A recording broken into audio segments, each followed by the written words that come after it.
क्या बोले तुमने उसको? कुछ नहीं यार, बस मैंने उससे अपनी मोहब्बत का इजहार कर दिया था। हैं? हाँ, फिर क्या हुआ भाई? फिर मुझे नहीं पता था कि अली से पीछे खड़े होके हमारी बातें सुन लेगी। उसे तो मैसेज करना, अगर वो मैसेज का रिप्लाई करे तो ठीक, नहीं करे तो मुझे बताना, मैं बात करूंगी। मैं करती हूँ उसे फोन, देखती हूँ कैसे नहीं बात करता तुमसे। समझता क्या वो अपने आप को? बिल्कुल ही बेवकूफाना हरकतें कर रहा है। वालेकुम अस्सलाम। कहाँ हो बेटा? कब से तुम्हारा इंतजार कर रही हूँ। अलीज़ा तुमसे बात करना चाह रही है, बात करो। हेलो रोहान, हाय। हेलो, कॉल काट दी।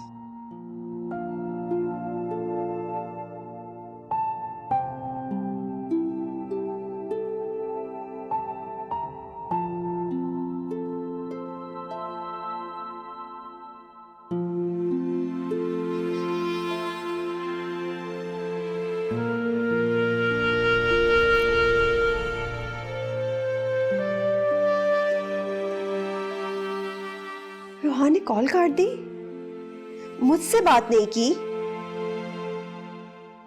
मुझसे बात नहीं करना चाहता तो क्या हुरैन से राब्ते में है वो? मुझे इस बात का एहसास दिलाना चाहता है ना कि मैं इसकी भूल थी और हुरैन इसका सच्चा प्यार। अब तो मुझे यकीन है उसको भी हुरैन से मोहब्बत है। मुझे प्रपोज करना, मेरे साथ घूमना फिरना, मोहब्बत के वादे करना सब झूठ था, सारे वादे झूठ थे। ये इसे खुद नहीं पता था कि वो चाहता क्या है। मेरे साथ ऐसा क्यों किया? क्यों रोहान, क्यों?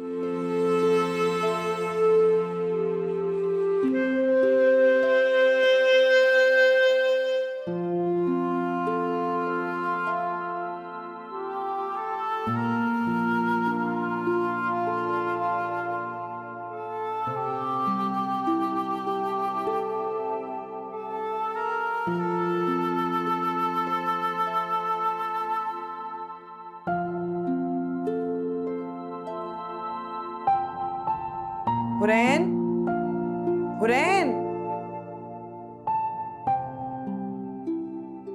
हुरैन, अपने कपड़े दे दो मुझे, कौन से धोने? मासी ने सुबह धोए नहीं और फिर तुम कहोगी मुझे ये पहनने थे, ये इस्त्री नहीं हुए। कुछ भी दे देगा, पहन लूंगी मैं। यूनिवर्सिटी खत्म होने से जिंदगी खत्म नहीं हो जाती। इतनी अफसुर्दा क्यों हो तुम? यही तो जिंदगी रुक गई है। ठीक कहते हैं तुम्हारे अब्बू, तुम्हें इस दुनिया में भेजा ही पढ़ाई के लिए गया है। मुझे तो खुद नहीं पता कि मुझे इस दुनिया में भेजा क्यों गया है। सब कुछ खत्म हो गया, बर्बाद हो गया। ऐसा लगता है जैसे सब कुछ ब्लैक होल में चला गया। तबीयत तो ठीक है तुम्हारी? किस किस्म की बातें कर रही हो? पता नहीं अम्मी।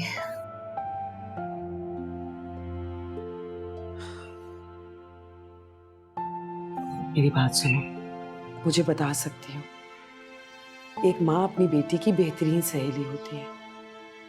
मुझसे कुछ मत छुपाओ, हो सकता है मैं तुम्हारी कुछ मदद कर सकूं। फिर रोहान चला गया, मुझसे दूर चला गया। वो मुझे छोड़ के कैसे जा सकता था? कोई किसी के लिए नहीं रुकता। रोहान को अपना बिजनेस संभालना है। तुमने तो उसके जाने का रोग ही लगा लिया। वो दोस्त था तुम्हारा, कोई सगा नहीं था। और कोई भी दोस्त जिंदगी भर का साथी नहीं होता। मैंने हमेशा उस अपने साथी माना है। वो मेरा साथी है अम्मी, मैं कह रही हूँ आपको। औरत की जिंदगी का सिर्फ एक ही साथी होता है और वो है उसका शौहर, दोस्त नहीं। और एक शौहर अपनी बीवी का बेहतरीन दोस्त होता है। और आपका बेहतरीन दोस्त वो आपका शौहर नहीं बन सकता। वो हमारा पड़ोसी और तुम्हारा दोस्त था। था का मतलब है कि वो अब नहीं है। इस बात को जितना जल्दी तुम समझ लो उतना ही बेहतर होगा। मैं अपने दिल को कैसे समझाऊं, कैसे मनाऊं, मुझे नहीं पता। तुम्हें अपने दिल को समझाना होगा। तुम ही हो जो उसको समझा सकती हो। भूल जाओ उसे, आगे बढ़ो। वो भी तो अपनी जिंदगी में आगे बढ़ गया है, तो तुम क्यों रुक गई? दुनिया एक्सप्लोर करो, यही तो चाहती थी तुम, नहीं चाहती थी क्या? मैं सब करना चाहती थी, मगर उसके साथ मैंने बीबी सिर्फ इसलिए किया क्योंकि वो वहां मेरे साथ था। कि मम्मी, खुदा का वास्ता है, अपने मुस्तकबिल को उसके पीछे बर्बाद मत करो। मैं तुम्हारी शादी अपने हम पल्ला लोगों में करवाना चाहती हूँ। मैं शादी नहीं करूंगी। अगर तुमने आइंदा ये बात की ना, तो ना मैं तुम्हारे अब्बू की और ना तुम्हारी किसी की नहीं सुनूंगी, और जहां मेरी मर्जी होगी वहां तुम्हारी शादी करवा दूंगी।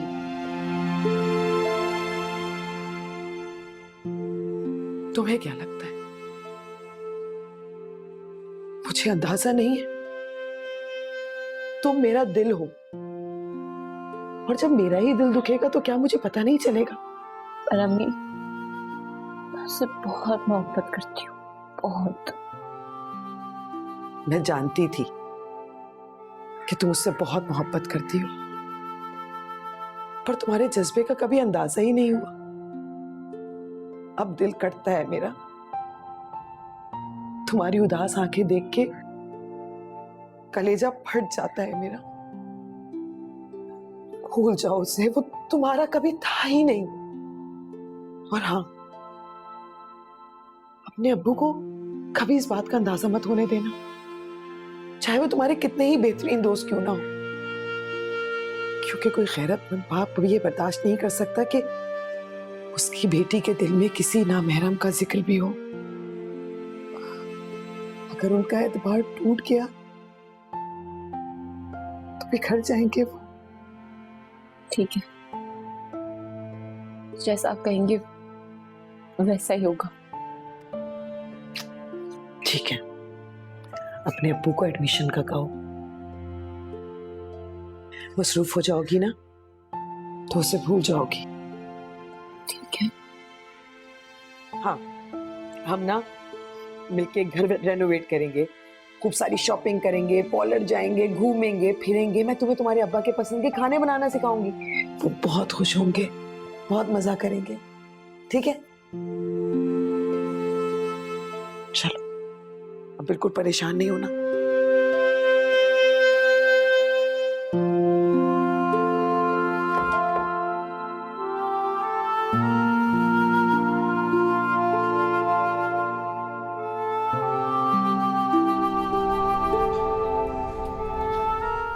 अच्छा, आप हल्का हल्का सा ना हाथ ऊपर करने की कोशिश करें। हल्का सा हल्का सा हल्का सा कोशिश करें, कोशिश करें। शाबाश। सब नहीं जा रहा है यार। नहीं चला गया है, बहुत बेहतर है। अच्छा, अब उंगलियां जो है ना, इनको खोलने की कोशिश करें। मैं आपको थोड़ी सी एक्सरसाइजेस बताऊंगी, आपको वो करनी है, ठीक है? आप अपनी मुट्ठी हल्की सी खोलें, मुट्ठी खोलें। Yeah very good, very good, very good.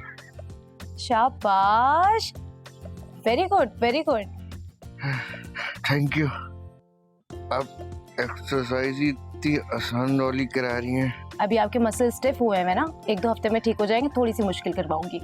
ठीक है, ठीक है, सही है, सही है। वेरी गुड, शाबाश। आप आराम से मूव करेंगे। ऐसा हो जाए। अच्छा, अब नेक की हम एक्सरसाइज करेंगे। हल्का सा आपको इस तरफ मूव करना है, ठीक है? क्या? Try try try try try, इस तरफ, बिल्कुल बिल्कुल हल्का सा। बहुत अच्छा किया, शाबाश शाबाश, बहुत इम्प्रूव किया है। नहीं किया।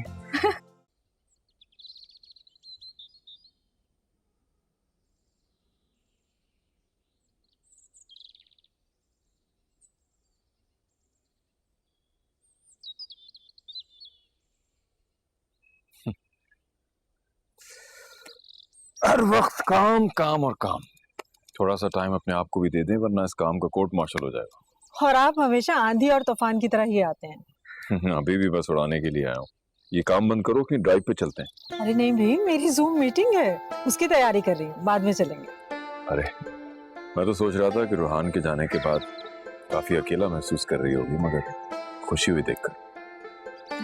रोहान जब यहाँ था तो वो कौन सा मेरे साथ होता था? वो अपने कामों में बिजी, मैं अपने कामों में मसरूफ।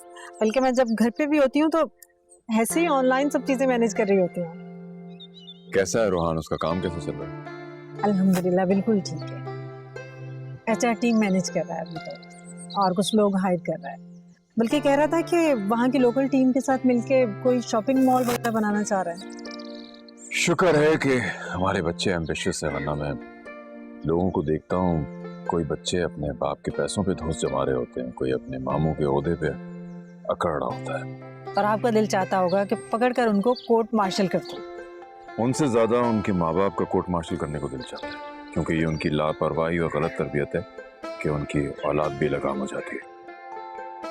इसका मतलब है कि हम अच्छे पेरेंट्स हैं। तुम और मम्मी, तुम दोनों ने मिलके अलीजे और रूहान की अच्छी तरबियत की, वरना मैंने तो जब रिजर्व फोर्स ज्वाइन की थी तो अलीजे मैट्रिक में थी, एक सुलझी हुई समझदार तरबियत की मालिक, मगर जंगजू आपकी तरह। शायद उसे गुस्से में कभी कभी देख के मुझे उसकी माँ की याद आ जाती है। अल्लाह, उसकी माँ को याद करने का बेहतरीन तरीका है आपका ये। मुझे उसकी सारी बुरी बातें याद है और मैं कभी नहीं चाहूंगा कि अलीजे वैसी बने। एक बात कहूँ, आपसे बुरा मत मानिएगा, मुझे लगता है अलीजे में म्यूजिक का शौक अपनी मामा की तरफ से आया है। नहीं, ऐसा नहीं है। मेरे अब्बा मियाँ भी शायरी करते थे, मम्मी को म्यूजिक का शौक था। पहले तो वो शादियों वादियों में ढोल बजाने के लिए औरतों का इंतजार किया करती थी, लेकिन बाद में उनके शौक को देखते हुए अब्बा मियाँ ने उन्हें एक हारमोनियम दिला दिया और एक उस्ताद भी लगा दिया सिखाने के लिए। मम्मी सितार बजाना भी जानती हैं और ड्रम भी। अच्छा अब पता चला कि असल में कहानी क्या है। मैं एक बात पूछूं और मैं उम्मीद करता हूँ कि तुम मुझे बिल्कुल सच सच बता। जी जी पूछिए। अलीजे काफी दिनों से बहुत डिस्टर्ब्ड है, उसने किसी से बात नहीं की, मम्मी से भी नहीं। मैंने सोचा कि शायद तुमसे कुछ कहा। ऐसी परेशानी वाली कोई बात नहीं है मेजर साहब। एक्चुअली वो यूनिवर्सिटी खत्म हुई है ना, और बच्चे सारे अपने अपने लाइफ में मगन हो गए हैं, और तो और रोहान भी चला गया है, इस वजह से डिस्टर्ब है, और कोई बात नहीं। बड़ी मुश्किल से उसका कोई दोस्त बना था, ले दे के एक रूहानी था, वो भी चला गया। रोहान अभी थोड़ा मसरूफ है, जैसे ही उसे वक्त मिलेगा वो जरूर अलीजे से बात करेगा, देगा टाइम उसे। क्यों परेशान हो रहे हैं आप? अगर तुम्हारी जूम मीटिंग नहीं हो रही है तो चलो ड्राइव पे चलते हैं। अरे नहीं, अभी आधा घंटा बाकी है, मीटिंग हो जाए तो फिर चलते हैं। मैं चाय पिलवाती हूँ आप। राबिया, एक अच्छी सी चाय बना कर लाओ।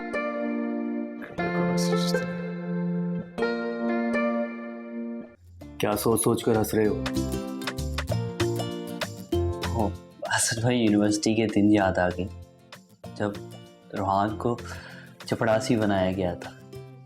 उस दिन हम लोगों ने उससे फीता कटवाया और भंगड़ा भी डाला।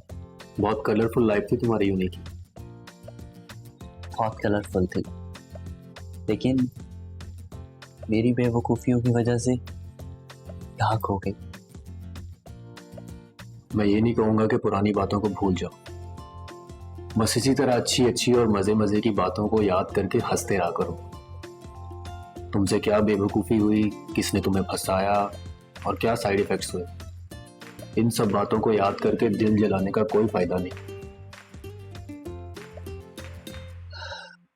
असद भाई, मैं उन लोगों को बहुत याद करता हूँ और डेली रात को सोने से पहले ही इरादा करता हूँ कि मैं सब कुछ भूल जाऊंगा, किसी को याद नहीं करूँगा। सुबह उठते ही फ़ोन पकड़ लेता हूँ, देखता हूँ कि शायद आर्यन का मैसेज आया हो, या फिर शायद हुरैन की साइंस मुझे याद कर रही हो, या फिर रोहान ने मुझे माफ़ कर दिया हो और कहे कि चलो आज बाहर घूमने का प्लान करते हैं,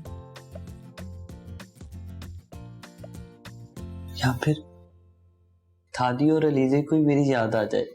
लेकिन ऐसा कभी हुआ नहीं और ना होगा। शराब कहलाता है, शराब के पीछे भागने से कुछ हासिल नहीं होता। तुम उसके पीछे जितना भागोगे वो तुमसे उसी फासले पर दिखाई देगा जहाँ पहली नजर में दिखाई देता है। हकीकत इसके बरक्स है, वो लोग अब नहीं है और उनसे उम्मीद लगाने का कोई फायदा नहीं। थक जाओगे, कुछ हाथ नहीं आएगा। कुछ भी नहीं आता है। तुम जो चाहते हो मुझे यकीन है उसे हासिल कर लोगे। असद भाई, आपको पता है मामू ने बाजी के बारे में कहा था कि वो 7 समुंदर पार चले जाएंगी। मेरे बारे में बात की थी कि मैं बहुत कामयाब हो गई। बाजी का तो आपके जरिए कोई ना कोई जैकपॉट लग ही जाएगा, लेकिन मैं अपनी तरफ से नाउम्मीद हो गई। नाउम्मीदी की बातें नहीं करते। और जैकपॉट का क्या है, कभी भी किसी का भी लग सकता है। सही कह रहे हैं आप। तो मेरे मुन्ने, काम पर फोकस करो। असद भाई, आपने हमेशा मेरी बहुत हेल्प की है। Thank you so much Asad भाई। आप चाय तो पिए, ठंडी हो रही है। मेरी हाथ की चाय पी के आपको मजा आ जाता होगा वैसे। ये तो है।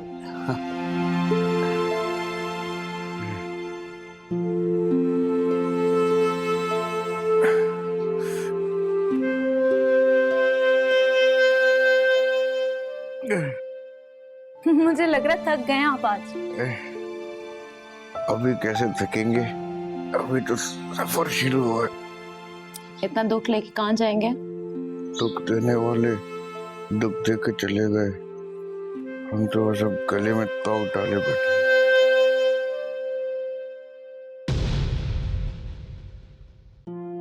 एक महीना हो गया रोहान को गए। क्या हाल बना लिया इसने। इसकी भी मुझे समझ में नहीं आती। अगर अपने दोस्तों को मिस कर रही है तो जाकर मिल ले। किससे मिली? सब तो आपस में लड़के बैठे। आर्यन से भी। तुम लोगों को लगता है मुझे कुछ समझ नहीं आता, लेकिन मैं सब समझती हूँ। तुमने अपने बाप को सब कुछ बता दिया। मैंने फैसला किया है कि यहाँ की सारी जायदाद बेचकर तुझे लेकर अमेरिका शिफ्ट हो। मैंने नहीं जाना यहाँ से कहीं।